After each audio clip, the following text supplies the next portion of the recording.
I would say that they're more surprises because they have beginnings, middles, and ends. They're not like, it's not just like a, hey, there's the person and we move on. It's they're there for... Character are you trying to play next? Do you have your eye on the next kind of project like that? No, I'm retired. Is that it? It ends with you here? This ends with me. I'm done. I love it. How excited are you for your daughters to read these YA novels like Sisterhood one day? That's a little more age appropriate. Yeah. When people come up to me and they're like, oh my God, my daughter loves Gossip Girl. I was like, she's 7. What is happening? So, you know, we gotta get kids reading books. So, yeah. Blake Lively and Ryan Reynolds thought they had the perfect smoking gun to destroy their enemies, but newly unsealed text messages just backfired in the most spectacular way possible. What was supposed to prove a malicious retaliation campaign against the actress has instead exposed something completely different. And now, Hollywood's golden couple might be the ones in serious trouble. These private signal messages from February 1st reveal the shocking truth about what really happened behind the scenes. And trust me, it's not what anyone expected. The conversations were meant to be Blake's ace in the hole, definitive proof that Team Wayfair orchestrated a calculated smear campaign designed to ruin her reputation and career. Her legal team sealed these messages, believing they contained evidence of conspiracy, coordination, and malicious intent that would finally vindicate their clients' claims of being targeted by a vengeful Hollywood machine. But when these Signal group chats were finally unsealed and made public, legal experts and industry insiders were stunned by what they contained. Instead of the smoking gun Blake desperately needed, these messages have become a devastating blow to her entire legal strategy, and the fallout is already beginning. The messages were supposed to be the cornerstone of Blake's retaliation case, but when legal experts actually read through these conversations, they discovered something that destroys her narrative. But that's not all. Instead of showing vindictive Hollywood power players plotting her downfall, the texts reveal a group of people obsessively focused on accuracy, legal compliance, and making sure every single detail was bulletproof before going public. These weren't the conversations of conspirators planning a takedown. They were the discussions of professionals trying to navigate a complex legal situation while maintaining the highest ethical standards. The Signal group included lawyers, publicists, and team members all working together to create a document repository that would allow the public to access legal filings that had already been submitted to the court. What Blake's team apparently didn't anticipate was that these conversations would showcase their opponent's commitment to transparency and factual accuracy.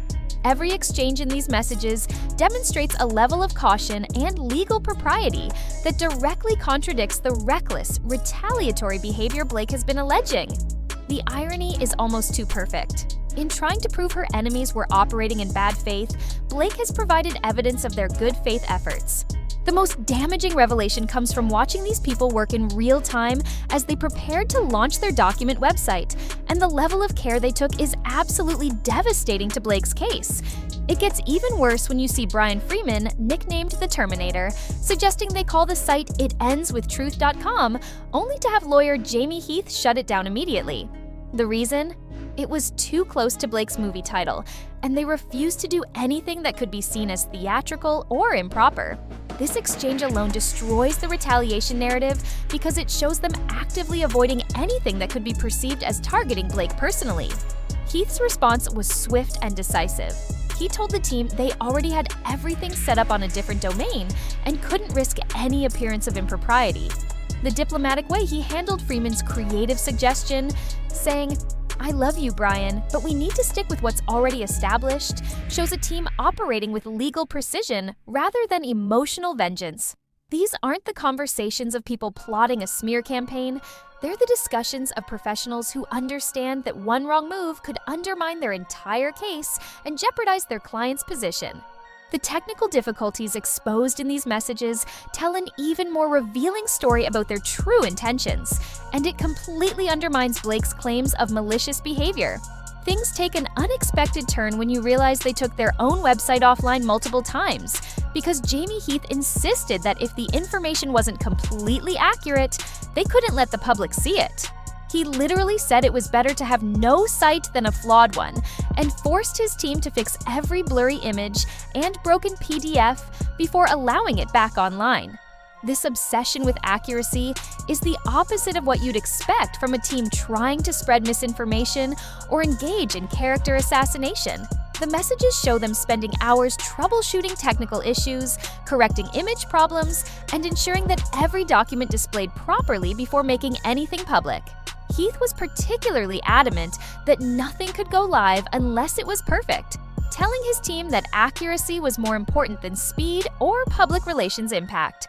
This level of quality control and attention to detail suggests people who understood they were under intense scrutiny and needed everything to be beyond reproach. It's exactly how legitimate legal professionals should handle sensitive public communications, not how revenge campaigns operate. What Jamie Heath said next should absolutely terrify Blake's legal team because it completely contradicts every aspect of the retaliation narrative she's been pushing. And here's where it gets wild. Heath specifically stated he wanted the site to look like a simple document repository, not a performative website with flashy design elements or dramatic presentation. His exact words reveal someone committed to substance over style, transparency over manipulation. He told his team he was happy that the site looked more like a place to host documents rather than a performative website with architectural design, and he wanted to let it breathe for a moment. This is the language of someone prioritizing credibility over impact, which is exactly the opposite of what Blake has been alleging. Heath's insistence on keeping things clean, normal, and focused solely on presenting legal evidence that had already been filed in court shows a team that understood the difference between legitimate defense and inappropriate retaliation. The fact that they deliberately chose boring functionality over engaging presentation contradicts every claim Blake has made about their intentions. These people weren't trying to create viral content or generate maximum damage. They were trying to provide public access to court documents in the most straightforward way possible. The messages reveal something even more devastating to Blake's case when Heath addresses critics and opposition directly in the group chat, and his response should end this retaliation narrative permanently. The reason this happened will shock you. Instead of plotting to silence opposition or attack critics, Heath welcomed criticism and told his team that haters were allowed to express their disdain freely. His message was crystal clear. Let those who need to express their disdain for us and love for the other team do it and wear it proudly. They're allowed. Just as we love when people sing for us, some will sing for them. Bring it on. We are not dissuaded or even affected. Have at it. This is literally the opposite of retaliation behavior. It's someone encouraging free speech and open dialogue even when it's unfavorable to their position. Heath's attitude demonstrates confidence in their legal position and respect for opposing viewpoints, which directly contradicts Blake's claims of intimidation and silencing tactics. People engaged in actual retaliation don't encourage their critics to speak out more loudly. They don't welcome opposition or tell their team to embrace negative feedback. This single exchange should be enough to destroy Blake's entire legal theory about coordinated harassment and suppression. The content creator angle exposed in these texts reveals the strategic brilliance behind their approach, but it also shows they understood the difference between providing information and orchestrating attacks. And listen to this. The messages show Team Wayfair recognized that giving creators substantial, truthful content would result in massive live streams and YouTube revenue, but they weren't paying creators or coordinating coverage. Instead, they were simply providing compelling legal documents that creators could monetize independently while spreading information. One team member noted there were currently 100 live read streams happening, calling it a massive moneymaker for creators, with sentiment profoundly favored toward their side. But the key phrase was, "It makes money either way, but the support tells the tale." This shows they understood that quality content would naturally generate support, rather than needing to manufacture it through payments or coordination. The messages reveal someone saying, almost like as if that was the plan. But the plan wasn't manipulation, it was transparency.